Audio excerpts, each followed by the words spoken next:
let's move forward on to step number 22. There's a couple different subsets that we're going to do in here. We're going to start off installing the motor, and then we're going to finish up with the transmission. So there's a few steps going on here. Let's look at our motor that we're going to install. We're going to use the same unit that comes in the ready to run, which is a 20-turn brushed motor. The 20-turn is going to be a good all-around motor to use.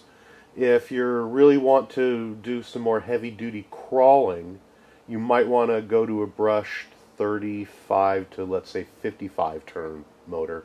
If you want to do more go fast and racing, then you may want to reconsider the brushed and go to a brushless system, maybe like you would use in a short course truck. But for now, we're going to go ahead and build it as similar as we can to the ready-to-run unit. First thing that we're going to do is to put our pinion gear on, and the pinion gear that comes with the kit is a, what is it? It is a 20 tooth, and you can adjust the size up and down on your pinion to suit your needs. So we're going to start with our motor, and let's find our pinion gear, which I did have here somewhere. Here we go. We have our pinion gear, and we need to put our set screw into the pinion gear to hold it on, and we're going to use some Loctite on that. The set screws are teeny tiny little suckers, so don't lose them. Get it on the end of my wrench here. Put some Loctite on, and we're going to put it into the hole that is on the pinion.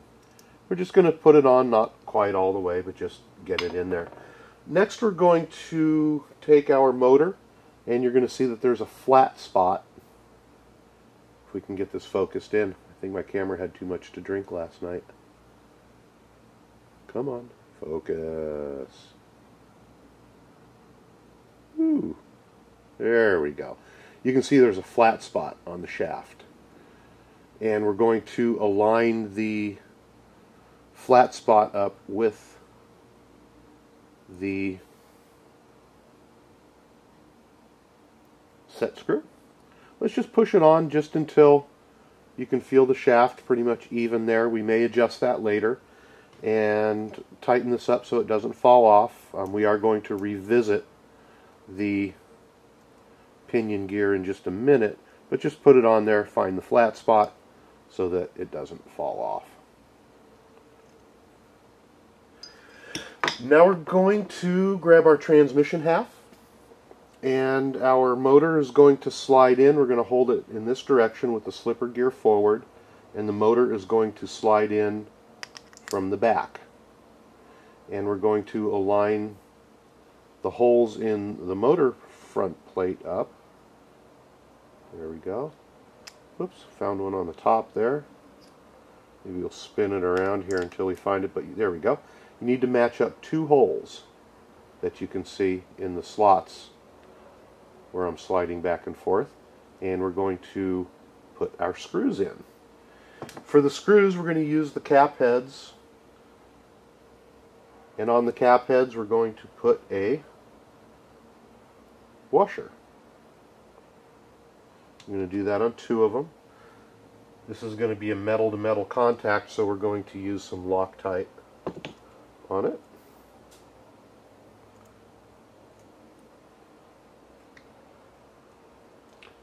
Put a dab of Loctite, find our holes here again. There we go. It's hard to hold that and work for the camera, so bear with me.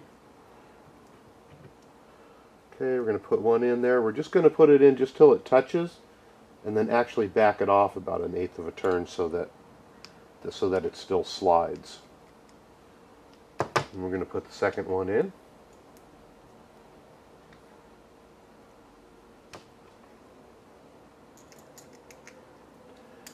And don't completely tighten them up yet, because we're going to do what we call adjust the mesh before we tighten everything up.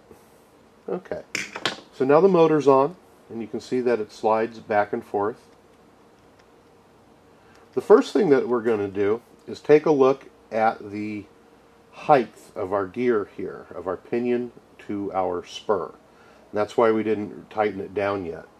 We're going to loosen up the little set screw, and we're going to set the height even on the two gears.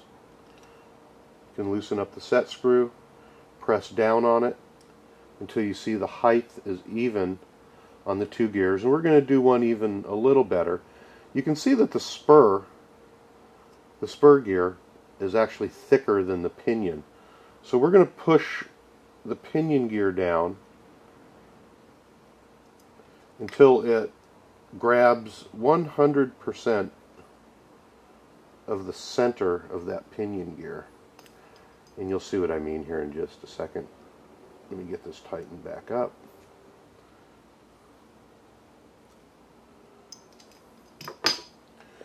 Let's get a close-up here. Now you see how the pinion is actually riding 100% on the spur gear. It's not to the top, it's not to the bottom, it's directly in the center. That's how it should be.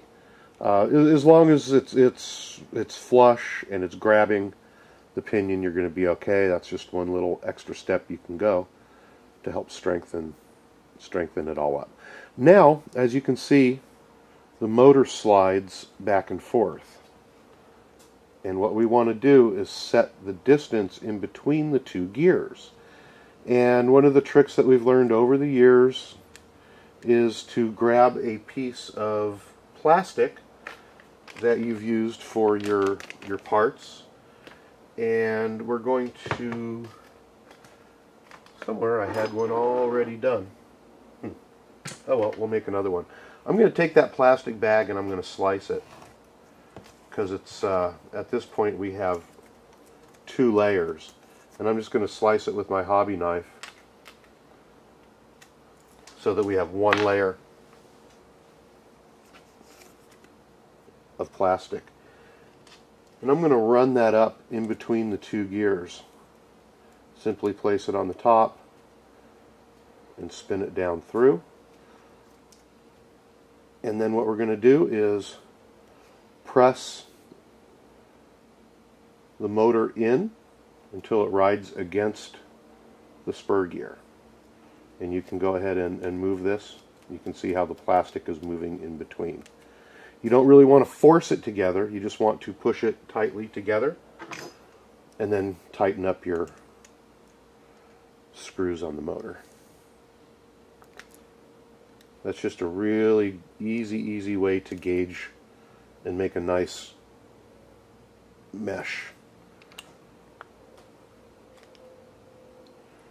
Okay, at that point I'm going to go ahead and just spin this. Takes it out. Spin your motor. Make sure there's no binding going on. Sometimes you can get a pinion or a spur that isn't exactly round, and you can feel that there'll be a high point in there. If it binds, then go ahead and loosen up your motor and put a little bit more distance on your gap. So now we have installed the motor onto our transmission. The next portion here, we're going to install our pinion and spur gear cover, and what this does is it keeps a lot of the dirt and the dust and whatnot out of your gears while you're driving. So what we're going to do is figure out how that goes on. We're going to press it on there, and it is held on by 3 screws through the front. So we'll put those little puppies in.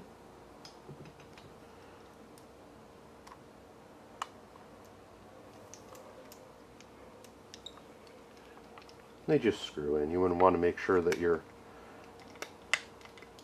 gear cover is fully seated, and you don't want to over tighten these. Just put them until they're touched. There's no load bearing on them. Next thing you're going to do is to locate part number 80078 off of your part tree -3. And what that is it's a little cover that's going to go onto this hole here. And what that hole is for is so that you do not have to completely remove the interesting. I got a bad screw. It's the same size screw, but it has a different head on it. Maybe I messed up somewhere. Oh well. What this allows you to do is to adjust your slipper without having to take the whole cover off. And that's what that's for. You're going to use your tool, and you'll be able to adjust your slipper clutch. But in the meantime, we are going to plug that up with the little hole plug. And it just snaps in just like that. Next, we're going to work on the rear of the transmission. And I'm not too sure, but I think this is where you install a dig unit, or whatever they call it. So we need to cover this up. The first thing we're going to do is to drop a bearing on there. It should be the last bearing that you have laying in from your open bags. Go ahead and drop that bearing in. Excuse me.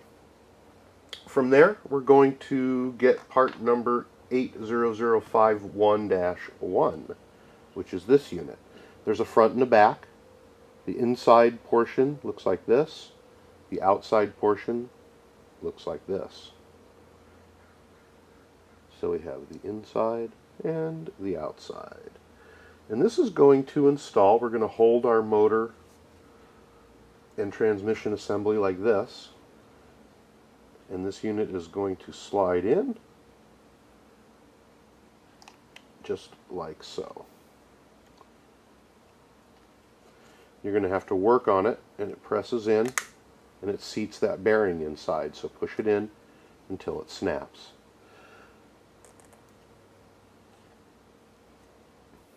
From here, we are going to put 2 screws, and they are machine screws, into these 2 top holes here. I can see through the top of this one that we're capturing this piece, but through this one it just looks like an empty hole, and I think that maybe we're just using a screw to cap that off. I'm not sure. I could be completely wrong. I don't know. So we're going to follow along with the directions and insert these 2 screws.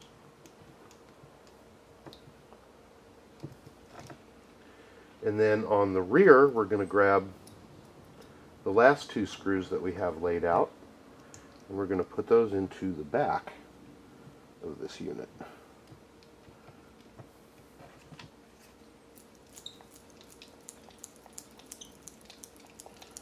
You see the 2 screws on the top,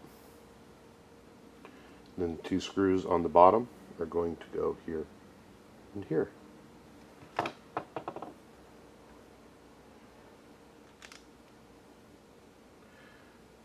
They push in quite a ways before they grab anything. It's how far they go in before they grab. Kind of caught me by surprise there. Go ahead and screw those in. Then we have one little last step. And you will grab your part number 80051-7, which is this little plug here. Focus, there we go.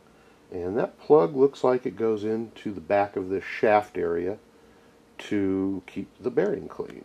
So we're just going to plug that in, just like so.